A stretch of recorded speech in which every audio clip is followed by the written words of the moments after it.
Halo teman-teman, perkenalkan nama saya Elisa Daradinanti, saya dari manajemen angkatan 2020. Nah, di sini saya akan menjelaskan mengenai strategi lokasi nih. Kira-kira nanti kita bakalan bahas materi apa aja sih di strategi lokasi ini. Nah, yang pertama itu adalah pentingnya strategi terhadap lokasi, yang kedua adalah faktor-faktor yang mempengaruhi lokasi, dan yang ketiga adalah metode pengevaluasian lokasi alternatif. Nah, sesuai dengan materi yang disebutkan tadi nih teman-teman, yang pertama kita akan membahas mengenai pentingnya strategi terhadap lokasi nih. Perlu diketahui bahwa salah satu keputusan besar yang diambil oleh suatu perusahaan itu adalah menentukan lokasi. Karena dengan menentukan lokasi itu mereka juga menentukan di mana kegiatan operasional mereka akan berlangsung gitu, sehingga diperlukan juga strategi lokasi yang tepat. Nah, selain itu juga lokasi ini sangat mempengaruhi resiko dan laba perusahaan secara keseluruhan. Sebagai contohnya itu kayak biaya yang harus dibayarkan oleh perusahaan itu ya, kayak pajak, upah pekerja, dan lain-lain. Nah, itu tuh mengartikan bahwa lokasi itu mempengaruhi 50% biaya operasional perusahaan tersebut. Perlu diketahui nih teman-teman bahwa suatu perusahaan itu biasanya merelokasi perusahaan mereka itu karena ada dua sebab, yaitu yang pertama adalah adanya pergeseran demografi dan yang kedua adalah permintaan konsumen. Nah, karena adanya itu tadi itu biasanya pilihan-pilihan yang diambil untuk menentukan lokasi itu ada tiga teman-teman. Yang pertama adalah dengan menggunakan lokasi yang sekarang tetapi meluaskan fasilitasnya. Lalu yang kedua adalah dengan tetap menggunakan fasilitas yang sekarang selagi menambah fasilitas di tempat lain, dan yang ketiga adalah dengan menutup fasilitas yang ada dan membuka fasilitas yang lain dan yang lebih besar, seperti itu teman-teman. Lalu dalam pengambilan keputusan lokasi ini tuh biasanya itu keputusan yang berjangka panjang, lalu merupakan suatu keputusan yang jarang diambil, dan keputusannya itu mempengaruhi biaya tetap dan biaya variabel gitu. Sebagai contohnya itu kayak upah, pajak, sewa, transportasi, dan lain-lain. Lalu biasanya kalau misalkan sudah ditetapkan itu sangat susah biaya tersebut itu untuk dikurangi. Lalu dalam pengambilan keputusan lokasi ini juga dipengaruhi oleh jenis usaha loh. Yang pertama itu seperti contohnya itu sektor barang atau manufaktur. Nah, biasanya mereka itu memilih lokasinya itu dengan cara strateginya adalah meminimalkan biaya.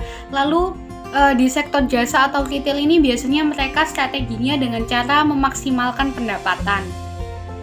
Nah, untuk memasuki materi yang kedua nih, yaitu faktor-faktor yang mempengaruhi lokasi. Globalisasi ini juga termasuk dalam faktor yang mempengaruhi lokasi nih. Sebagai contohnya adalah apabila suatu perusahaan multinasional ini karena adanya perubahan demografi dan permintaan konsumen yang sangat tinggi itu membuat mereka untuk membuka gerai lain di negara lain. Sebagai contohnya itu kayak perusahaan Nike, Adidas, dan lain-lain. Nah, selanjutnya yaitu yang pertama, faktor yang mempengaruhi lokasi adalah upah tenaga kerja. Upah tenaga kerja yang murah itu bukan satu-satunya pertimbangan untuk menentukan sebuah lokasi. Apabila upah tenaga kerjanya itu rendah, tetapi dengan produktivitas yang rendah juga, itu akan meningkatkan total biaya dari perusahaan tersebut, sehingga diperlukannya kombinasi antara upah tenaga kerja dengan produktivitas mereka. Rumus untuk menghitung biaya tenaga kerja per unit sendiri yaitu dengan cara upah tenaga kerja per hari dibagi dengan produksi unit per hari. Nah, sebagai contohnya adalah lokasi pabrik pertama yaitu adanya di Solo. Biaya tenaga kerja mereka per unit itu dapat dihitung dengan upah mereka per hari adalah 600.000 dibagi dengan produktivitas mereka yaitu sebesar 20 unit produksi, sehingga diperoleh biaya tenaga kerja per unitnya adalah 30.000 per unit. Lalu di lokasi kedua yaitu pabriknya ada di Cirebon. Nah, biaya tenaga kerja per unitnya adalah 500.000 itu sebagai upah mereka per hari dibagi dengan 15 unit produksi, produktivitas yang bisa mereka hasilkan, sehingga mendapatkan biaya tenaga kerja per unitnya adalah 41.666 per unitnya. Nah, di sini membuktikan bahwa upah tenaga kerja yang rendah itu tidak menentukan gitu, bahwa di situ juga memiliki produktivitas yang tinggi juga. Faktor kedua yang mempengaruhi lokasi yaitu adalah nilai tukar mata uang dan resiko mata uang. Nah, meskipun suatu negara itu dengan tingkat upah tenaga kerja dan produktivitasnya yang bagus itu menjadikan nilai ekonomi suatu negara, tetapi apabila nilai tukar mata uangnya itu tidak menyenangkan, akan berakibat bahwa suatu perusahaan itu meniadakan tabungan. Nah, biasanya juga perusahaan itu mendapatkan keuntungan dari nilai tukar mata uang ini, khususnya dengan cara merelokasi dan mengekspor ke negara lain. Nah, sebagai contoh adalah di negara A, pada tahun 2013 itu karena nilai tukar mata uangnya itu sangat bagus sehingga suatu perusahaan itu mendapatkan keuntungan yang sangat besar. Nah, tetapi bisa saja di tahun 2017 hal tersebut akan menjadi bencana pada perusahaan tersebut. Hal itu terjadi karena nilai tukar mata uang asing itu selalu meningkat dan menurun dengan cepat di beberapa negara. Selanjutnya, faktor ketiga yang mempengaruhi lokasi yaitu adalah biaya. Nah, biaya lokasi ini biasanya dibagi menjadi dua, yaitu biaya berwujud dan biaya tak berwujud. Nah, biaya berwujud atau tangible cost ini biasanya sangat mudah untuk untuk diketahui, untuk diperkirakan dengan tepat atau untuk diketahui dengan tepat gitu berapa jumlah biaya tersebut. Seperti contohnya yaitu adalah kayak pajak, upah, dan lain-lain. Nah, kalau misalkan biaya tak berwujud atau intangible cost itu biasanya yang susah untuk diperkirakan dan dirumuskan secara tepat. Seperti contohnya adalah kualitas dan perilaku terhadap pekerja. Nah, yang keempat ini ada resiko politik, nilai, dan budaya nih. Resiko politik ini biasanya dihubungkan dengan perilaku nasional, negara bagian, pemerintah setempat mengenai properti swasta dan intelektual, penetapan wilayah, dan stabilitas pekerjaan akan berfluktuasi. Nah, hal ini tuh menunjukkan bahwa perilaku dapat dipengaruhi oleh kepemimpinan mereka sendiri. Nah, selanjutnya yaitu adalah nilai dan budaya masyarakat di setiap negara dan wilayah itu berbeda-beda. Sebagai contohnya yaitu ketepatan waktu, lalu penyuapan dan bentuk korupsi lainnya, lalu etika dan perilaku para pekerjanya pun berbeda-beda. Maka hal ini tuh menjadi faktor yang mempengaruhi dalam penetapan lokasi. Lalu yang kelima adalah kedekatan dengan mangsa pasar nih. Nah, bagi beberapa perusahaan itu penempatan lokasi dekat dengan konsumennya itu sangat penting. Sebagai contohnya itu kayak restoran, toko retail itu seperti Indomaret, Alfamart, dan perusahaan jasa lainnya. Lalu beberapa perusahaan manufaktur juga ada yang memilih lokasi dekat dengan konsumennya karena beberapa transportasi itu sulit dan mahal. Sebagai contohnya adalah perusahaan dengan barang dengan satuan yang besar, lalu barangnya mudah pecah, berat, dan lain sebagainya. Yang keenam ini ada kedekatan dengan para pemasok. Lokasi perusahaan dekat dengan bahan mentah dan para pemasok ini biasanya karena bahan mentahnya itu cepat rusak, lalu biaya transportasinya yang susah dan mahal, lalu jumlahnya itu dalam ukuran besar atau barangnya itu dalam ukuran yang sangat besar. Sebagai contohnya itu ada pabrik susu ya. Kalau misalkan pabrik susu ini dia terlalu jauh dengan para pemasoknya, bisa saja susunya basi. Nah, habis itu ada lagi pabrik kayu. Kalau misalkan tidak dekat dengan pemasoknya, ini bisa saja transportasi nanti itu akan mengeluarkan biaya yang lebih mahal karena bahannya itu udah berat, habis itu jauh lagi perjalanannya.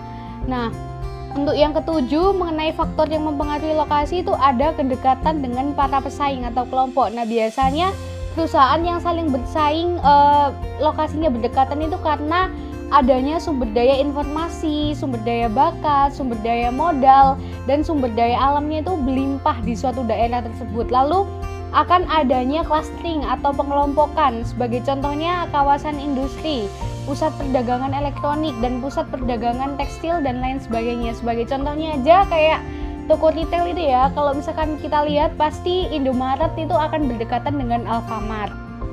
Nah, kita sudah memasuki materi yang ketiga nih, yaitu metode pengevaluasian lokasi alternatif.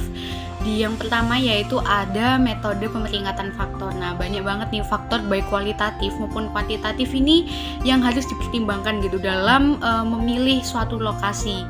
Lalu beberapa dari faktor ini tuh lebih penting daripada yang lain karena pembobotannya itu untuk membuat proses pemilihan suatu lokasi itu menjadi lebih objektif. Nah, metode pemeringkatan faktor sendiri ini juga sering digunakan karena mencakup variasi faktor yang sangat luas. Untuk tahapannya yang pertama yaitu dengan cara mengembangkan daftar faktor-faktor. Nah, kita itu menganalisis nih, kayaknya usaha ini tuh butuh faktor-faktor apa aja sih yang harus dipertimbangkan. Nah, yang kedua yaitu menetapkan bobot pada setiap faktornya gitu.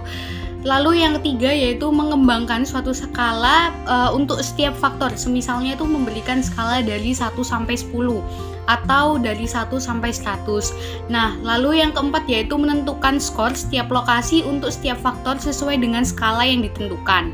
Nah, yang kelima ini mengalihkan skor itu dengan bobot yang sudah ditetapkan tadi di setiap lokasinya tadi. Lalu yang keenam yaitu membuat rekomendasi yang didasarkan pada skor poin maksimum dengan mempertimbangkan hasil dari pendekatan kuantitatif ini. Nah, dari semisalnya sudah ditentukan bobotnya, sudah ditentukan skornya, lalu dari setiap lokasinya itu nanti kan dikalikan ya antara bobot dan skornya itu, sehingga nanti dari setiap faktornya tadi itu dijumlah dan dijumlah secara keseluruhan.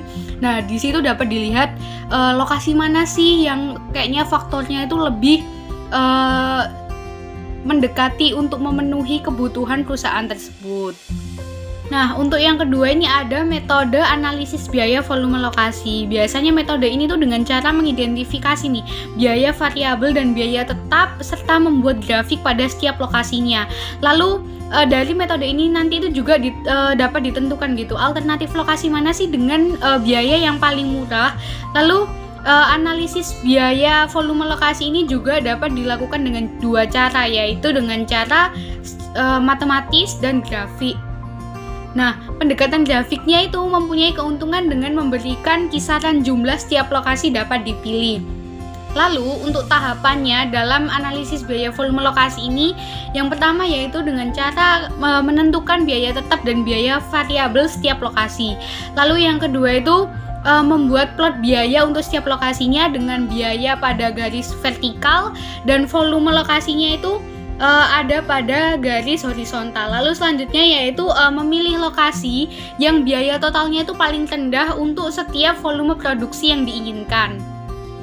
Untuk metode yang ketiga ini ada metode pusat gravitasi. Nah, metode pusat gravitasi ini merupakan teknik matematis dalam menemukan lokasi pusat distribusi yang akan meminimalisasi biaya distribusi. Nah, dalam menemukan lokasi yang terbaik itu metode ini tuh memperhitungkan lokasi pasar, volume barang yang dikirim ke pasar itu, dan biaya pengangkutannya. Tahapannya yaitu yang pertama menetapkan jumlah barang yang dikirim dari lokasi gudang distribusi yang akan dicari lokasinya itu tadi. Lalu yang kedua yaitu buka peta dan menentukan suatu tempat sebagai titik origin yaitu 0,0. Lalu yang ketiga yaitu menempatkan lokasi-lokasi pasar yang dimiliki perusahaan itu pada suatu sistem koordinat dengan titik origin sebagai dasar. Lalu yang keempat yaitu menentukan koordinat gudang distribusi dengan rumus CX sama dengan sigma I DIX WI dibagikan dengan sigma I WI, yaitu di mana CX adalah koordinat X dari pusat gravitasi, DIX sama dengan koordinat X dari lokasi I, dan WI merupakan volume barang yang dipindahkan atau dari lokasi I. Lalu yang kedua yaitu ada CY sama dengan sigma I DIY WI dibagi dengan sigma I WI, di mana CY sama dengan koordinat Y dari pusat gravitasi dan DIY sama dengan koordinat Y dari lokasi I, dan WI sama dengan volume barang yang dipindahkan atau dari lokasi I. Yang keempat ini ada model transportasi. Nah, tujuan dari model transportasi sendiri yaitu untuk menetapkan pola pengiriman terbaik dari beberapa titik penawaran atau sumber daya ke beberapa titik permintaan atau tujuan agar dapat meminimalkan produksi total dan biaya transportasi. Nah, model transportasi ini merupakan sebuah teknik untuk menyelesaikan masalah sebagai bagian dari pemrograman linear. Sekian pemaparan materi dari saya. Maaf apabila ada kesalahan. Tetap semangat belajar buat teman-teman dan semoga ilmu yang diberikan dapat bermanfaat. Terima kasih.